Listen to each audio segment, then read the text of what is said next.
Hi dear Storeino customers, we hope everything is good.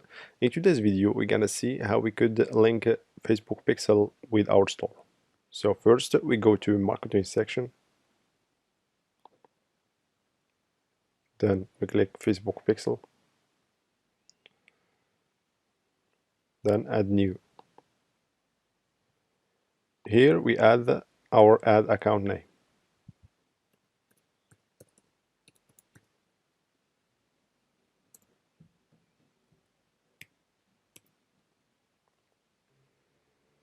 Then we add the Pixel ID, which we take from our Facebook Business Manager.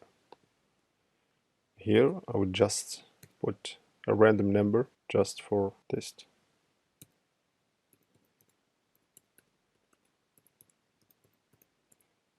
Now we make sure that we click active so that this Facebook Pixel will be activated to track every movement on our store.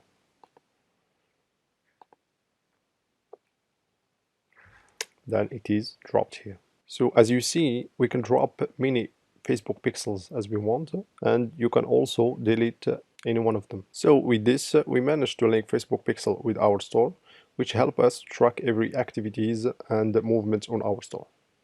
See you soon in another video tutorial.